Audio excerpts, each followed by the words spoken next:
The scream cut through the backyard like a flare. High, sharp, wrong. I turned just in time to see my son on the ground. Clutching his leg, his face already going pale. The metal poker lay beside him, still humming from the impact. My brother stood over him, breathing hard, eyes flat.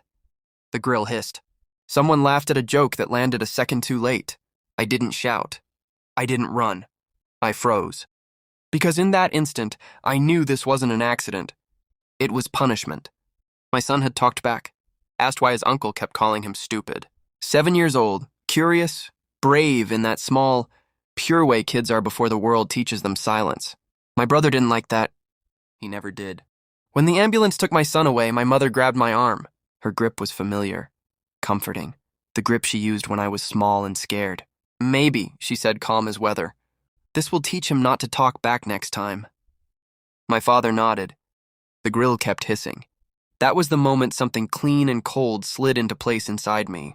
We grew up in a house where loyalty meant obedience, where my brother's anger was called passion and my caution was called weakness. I learned early how to stay quiet, how to smooth things over. He learned he could break things and be forgiven before the pieces hit the floor. When my son was born, I promised myself it would be different.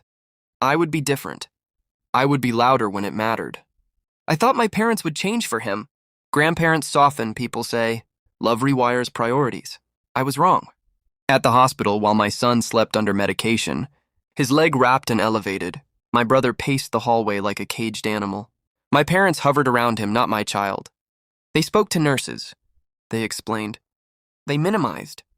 He startled me. He mouthed off. He's fine now, right? I watched. I listened. I learned. Patterns always tell the truth if you give them time. I replayed the BBQ in my head like surveillance footage. The way my brother's hand tightened around the poker. The pause before the swing. The angle. The force. The split second where he chose to hurt a child to feel powerful. I asked for the hospital report. Clear language. Blunt conclusions. Non-accidental trauma. I asked neighbors for videos. Phones were everywhere that day. I didn't demand. I waited. People volunteer when guilt needs somewhere to land. There it was. Grainy, distant, undeniable. I didn't confront anyone. Not yet. Anger is loud. Strategy is quiet. While my son healed, I built a timeline.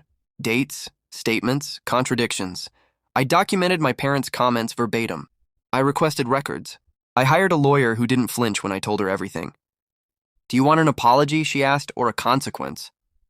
I thought of my son waking up at night, sweating, asking if his uncle would be there when he closed his eyes. I thought of my mother's hand on my arm, the calm cruelty of her voice. A consequence, I said. We filed for a protective order, then for custody protections, then for civil liability. The filings were precise. Boring on the surface, devastating underneath. My parents laughed when they were served. My brother didn't. The courtroom smelled like old wood and recycled air. My brother sat straight-backed, jaw tight. My parents flanked him like bookends. United. Righteous. Certain this was a misunderstanding that would dissolve under authority. I took the stand and told the truth without decoration. No tears, no shaking. Facts have their own weight. Then the video played. You could feel the room lean forward. The judge's face didn't change, but his pen stopped moving. That's how I knew the ground had shifted. My mother spoke next. She said boys need discipline. She said respect matters. She said maybe pain teaches lessons words can't. Silence followed her like a verdict warming up. The judge's voice was calm, almost gentle. He ruled the injury intentional. He cited the video, the medical report, the testimonies. He issued a permanent protective order barring my brother from any contact with my son. He ordered damages that would follow my brother for years.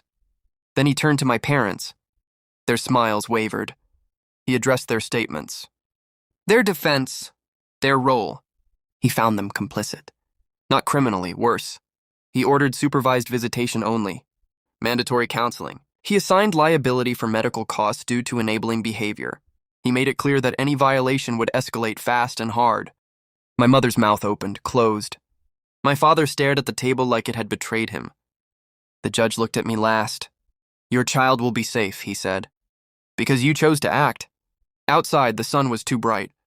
My brother wouldn't look at me. My parents didn't try to speak. They had nothing left that could reach me. That night, I sat beside my son as he slept. His breathing was even, trusting. The cast glowed faintly in the dark. I thought about the cost of silence, about how many years I'd paid it willingly, about the myth that family excuses harm. I felt something close to peace, not forgiveness,